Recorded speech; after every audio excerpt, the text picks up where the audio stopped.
Assalamualaikum warahmatullahi wabarakatuh. Saya Firmansyah Suliudin dari kelas 2D dari Teknika Industri. Saya mau mempresentasikan ujian fisika. Yang pertama, medan magnet sebuah kawat lurus panjang dialiri arus besar 99 itu di belakang NIM saya. Titik P berada pada jarak 8 cm dari kawat. A. Hitung besar medan magnet di titik PB. P. B. Tentukan arah medan magnet menggunakan kaidah tangan kanan. C. Jelaskan bagaimana besar medan magnet berubah apabila arus dilipat gandakan dan jarak titik P diperbesar menjadi dua kali semua. Dan untuk jawabannya itu yang diketahui arus listriknya. Arus listriknya kan 99 ampere dan jarak titik P-nya dari kawat itu pada jarak 8 cm dari kawat itu 8 cm diubah menjadi milimeter 0,08. Terus permeabilitas vakum 4 TR kali 10 kurang 7 TM per A. Rumus medan magnet di sekitar kalkulus panjang yaitu B M MOI per 2 TR. Yang A hitung besar medan magnet di titik P, yaitu B sama dengan P TR kali 10 kurang 7 dalam kurung 99 dan tutup kurung. Terus per 2 TR tutup buka kurung 0,08. Terus yang B 2 kali 99 kali 10 per dikurang 7 per 0,08. 0,08 itu dari jarak titik P dari kawat. Dan terus B dan 99 dikali 2 itu 168 dikali, dikali 10 kurang 7 per 0,08. Dan hasilnya itu 2.475 dikali 10 kurang 7. B sama dengan 2,475 dikali 10 kurang 4T. Dan jawabannya B sama dengan 2,475 dikali 10 dikurang 4 Tesla. Dan untuk selanjutnya, B. Tentukan arah medan magnet menggunakan kaidah tangan kanan. Gunakan kaidah tangan kanan. Ibu jari menunjukkan arus listrik. Jari-jari yang melingkar menunjukkan arah medan magnet mengelilingi kawat. Misalnya, jika arus mengalir ke atas, maka di sisi kanan kawat medan magnet masuk ke bidang kertas. Di sisi kiri kawat medan magnet keluar dari bidang kertas. Jadi arah medan magnet ditentukan oleh posisi titik P terhadap kawat menggunakan kaidah tangan kanan. Terus yang C, bagaimana perubahan medan magnet jika arus dilipat gandakan dan jarak menjadi dua kali? Itu rumusnya B kali I per R. Jika arus menjadi 2I, jarak menjadi 2R. Maka B sama dengan 2I per 2R sama dengan I per R. Artinya B1 sama dengan B. Sehingga besar medan magnet tidak berubah tetap 2,475 dikali 10 pangkat 4 Tesla. Terus kesimpulannya besar medan magnet di titik P adalah 2,475 kali 10 kurang 4 T. B. Arah medan magnet ditentukan dengan kaidah tangan kanan. Ibu jari menunjukkan arah arus, sedangkan jari-jari yang melingkar menunjukkan arah medan magnet. C. Jika arus menjadi dua kali lipat dan jarak titik P menjadi dua kali lipat, maka besar medan magnet tetap sama. Karena medan magnet berbanding lurus dengan arus dan berbanding terbalik dengan jarak. Terus yang kedua, flux. Flux magnet dan gaya Lorentz sebuah pengantar sepanjang 99 cm dialiri arus 6A dan berada di dalam medan magnet 0,08 dengan sudut 30 derajat terhadap arah medan magnet. A. Hitung besar gaya Lorentz yang bekerja pada pengantar. B. Sebuah kumparan dengan luas 0,05 M2 berada dalam medan magnet yang sama. Hitung flux magnet jika bidang kumparan tegak lurus terhadap medan magnet. Jawabannya diketahui panjang pengantarnya itu 99 cm diubah menjadi 0,99 M. Arus listrik itu 6 ampere, medan magnet itu 0,8 T. Sudut terhadap medan magnet itu 30 derajat. Luas kumparan A sama dengan 0,05 M kuadrat. Hitung besar gaya Lorentz. Rumus gaya Lorentz pada pengantar berarus F sama dengan B11 sin O. Substitusi nilai F sama dengan 0,8 buka kurung 6 tutup kurung buka kurung 0,99 tutup kurung sin 30 derajat. Karena sin 30 derajat sama dengan 0,5. Maka F sama dengan 0,8 6 buka kurung 0,9 tutup kurung buka kurung 0,5. Jadi F sama dengan 2,376 N. Jawabannya A. Terus yang kedua, hitung flux magnet. Flux magnet ini rumusnya BA cos 0. Karena bidang kumparan tegak lurus terhadap medan magnet, maka garis medan sejajar dengan garis normal bidang sehingga 0 sama dengan 0 derajat. Dan cos 0 sama dengan 1. Substitusinya 0,8, 0,5, 1 itu sama dengan 0,04 WB. Jawabannya 0,04 Weber atau WB. Jadi kesimpulannya yang A besar gaya Lorentz yang bekerja pada pengantar adalah 2,376 N. Dan yang B besar fluk magnet pada kumparan adalah 0,04 WB. Dan untuk yang ketiga, dia induksi elektromagnetik. Diketahui jumlah lilitan N sama dengan 99. Fluk awal itu 0,12 WB. Fluk akhir 0,002 sama dengan 0,03 WB. Waktu perubahan sama dengan 0,006 S. Hitung besar GGL induksi. Gunakan hukum Faraday. E sama dengan N. Perubahan flux segitiga sama dengan 2 dikurangi 1 sama dengan 0,03 sama dengan 0,12 sama dengan min 0,09 WB. Besarnya perubahan flux itu sama dengan 0,09 WB. Substitusi ke rumus. E sama dengan 99 buka kurung 0,09 dibagi 0,06 tutup kurung sama dengan 99 buka kurung 1,5 sama tutup kurung sama dengan 148,5 F. Jadi jawaban A. Jawaban A itu 148,5 volt. Arah arus induksi menurut hukum Lenz. Jika kutub utara magnet didekatkan ke kumparan, maka flux magnet yang masuk ke kumparan bertambah.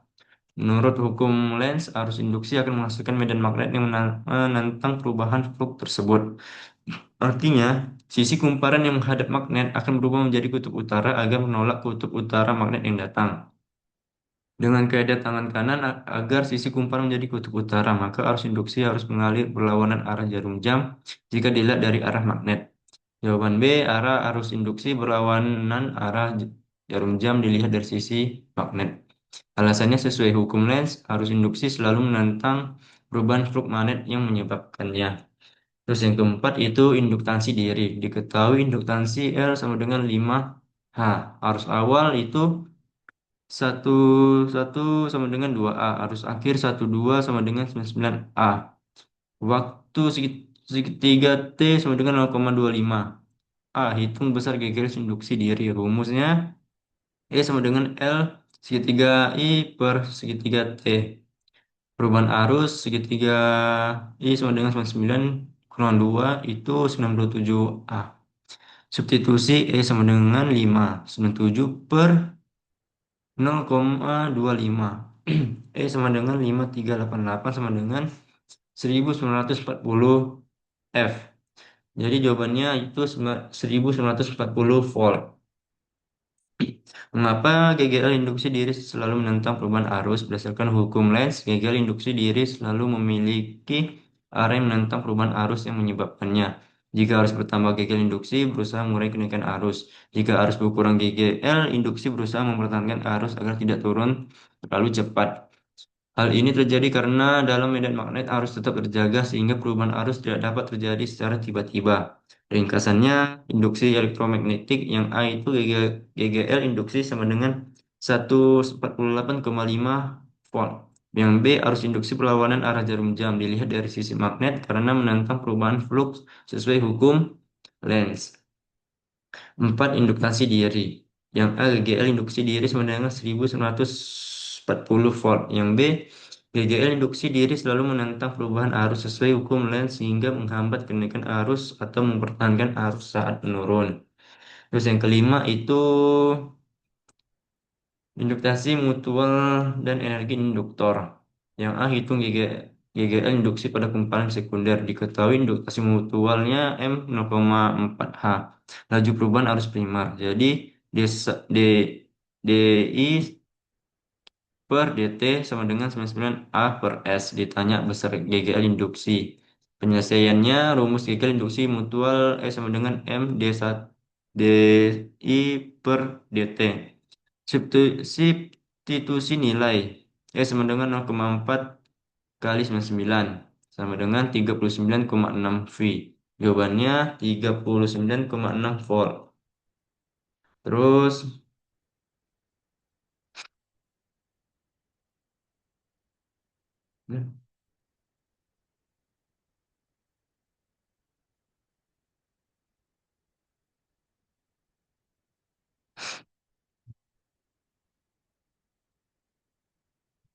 terus hitung energi yang tersimpan pada induktor. Diketahui induktasi L sama dengan 3H, arus I sama dengan 4A. Penyelesaiannya itu pakai rumus energi induktor.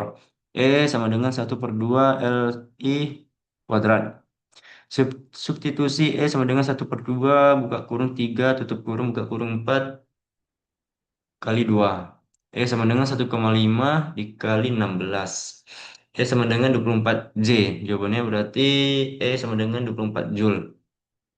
Karakteristik arus AC dan DC. Perbedaan arus AC dan DC yaitu eh, aspek arus arus AC alternating current, arus DC direct current. Jadi arah arus itu berubah arah secara periodik. Perubahan tegangan terhadap waktu, tegangan berubah-ubah secara periodik berbentuk gelombang. Terus sumber pembangkit generator AC dan jaringan listrik PLN. Contoh penerapannya lampu rumah, kipas angin AC, mesin cuci kulkas. Sedangkan arus DC direct current mengalir dalam satu arah tetap. Perubahan tegangan terhadap waktunya, tegangan relatif konstan terhadap waktu. Sumber pembangkitnya baterai, aki, panel surya, dan adaptor. Contoh penerapannya yaitu laptop, ponsel, senter, radio, dan perangkap elektronik portabel. Mengapa laptop dan telepon genggam memerlukan adaptor meskipun listrik rumah menggunakan arus AC? Listrik dari PLN berupa arus AC, sedangkan komponen elektronik di dalam laptop dan telepon genggam bekerja menggunakan arus DC. Dengan tegangan yang lebih rendah dan stabil, oleh karena itu adaptor berfungsi untuk mengubah arus AC menjadi arus DC. Proses penyerahan atau rectifier. Yang kedua, menurunkan tegangan AC. Misalnya dari 220 volt menjadi 19 volt untuk laptop atau 5 sampai 20 volt untuk pengisian daya ponsel. Yang ketiga, menstabilkan tegangan agar aman dan sesuai dengan kebutuhan perangkat elektronik. Ringkasan jawabannya, yang kelima, induktasi mutual dan energi induktor. Yang A, GGL induksi pada kumparan sekunder, yaitu 39,6 volt. Yang B, energi yang tersimpan pada induktor, yaitu 24 Joule. Dan untuk nomor 6 karakteristik arus AC dan DC. Yang pertama, arus AC berubah, arah tegangan berubah secara periodik. Sedangkan arus DC mengalir suatu arah dengan tegangan relatif konstan. Terus yang kedua, laptop dan genggam memerlukan adaptor karena pembangkit tersebut menggunakan arus DC. Sedangkan listrik rumah dari PLN berupa arus hingga adaptor mengubah dan menstabilkan tegangan sesuai kebutuhan perangkat. Terus yang ketujuh itu nilai RMS dan nilai rata-rata. Diketahuinya tegangan maksimumnya Vm sama dengan 99 volt. Frekuensi FH 50 Hz. Hitung tegangan RMS. Rumusnya V RMS sama dengan V maka per V akar 2. Substitusi V RMS 99 per 1,414 V RMS sama dengan 70,0 volt. Berarti jawabannya V RMS sama dengan 70 volt. Hitung periode gelombang. Rumusnya yaitu T sama dengan 1 per I per F. T sama dengan 1/50 T dikurang 0,02 S atau 20 ms. Jadi jawabannya T sama dengan 0,202 S sama dengan 20 ms. Maka fisik nilai RMS dibandingkan nilai maksimum tegangan. Nilai RMS root mean square adalah nilai tegangan efektif yang menghasilkan daya listrik yang sama dengan tegangan DC pada suatu hambatan. Nilai RMS digunakan dalam perhitungan daya listrik karena menunjukkan kemampuan sebenarnya dari arus atau tegangan AC dalam melakukan kerja. Sedangkan nilai maksimum Vm adalah nilai puncak tertinggi yang dicapai gelombang AC sesaat. Nilai maksimum lebih besar daripada nilai RMS yaitu Vrms sama dengan Vm per akar 2 sama dengan 0,707 Fm. Terus untuk berikutnya rangkaian seri LLC. Diketahui hambatan R-nya 99, reaktansi induktifnya XL itu 60, reaktansi kapasitif Xc-nya 20, hitung impedansi total. Rumusnya Z akar R kuadrat ditambah XL dikurang X D akar 2 pangkat 2. Jadi XL sama dengan XC dikurang 60 dikurang 20 sama dengan 40. Substitusi Z sama dengan akar 99 pangkat 2 ditambah 40 pangkat 2. Yaitu akar 9801 ditambah 1600. Yaitu pangkat akar 11/101. Sama dengan itu 1,6,8. Jadi jawabannya itu Z sama dengan 1,6,8. Yang B hitung faktor daya. Rumusnya cos R per Z. Cos sama dengan 99/106,8. Cos sama dengan 0,927. Jadi jawaban B itu 0,927. Terus tentukan sifat rangkaian. Karena XL lebih besar XC atau 60 lebih besar 20, maka rangkaian bersifat induktif. Jadi jawaban C itu rangkaian bersifat induktif. Ringkasan jawabannya itu nilai RMS dan nilai rata-rata tegangan RMS sama dengan 70 V. Periode periode gelombang sama dengan 0,02 atau 20 ms.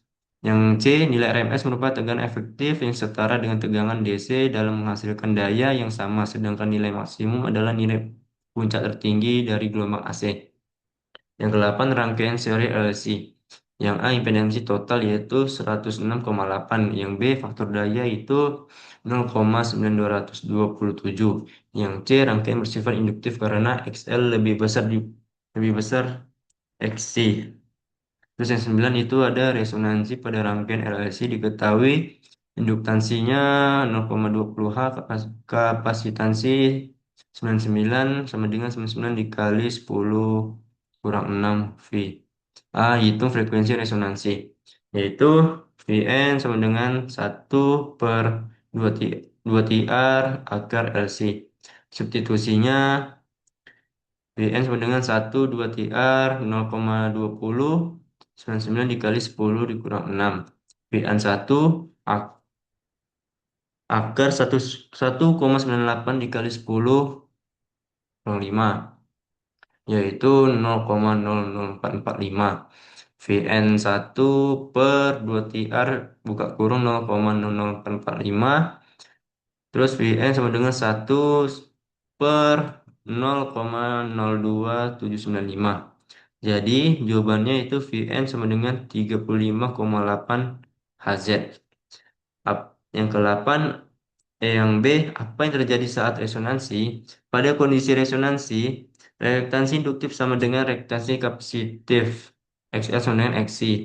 Reaktansi total menjadi 0 sehingga impedansi rangkaian hanya sebesar hambatan Z sama dengan R. Karena impedansi minimum arus yang mengalir menjadi maksimum.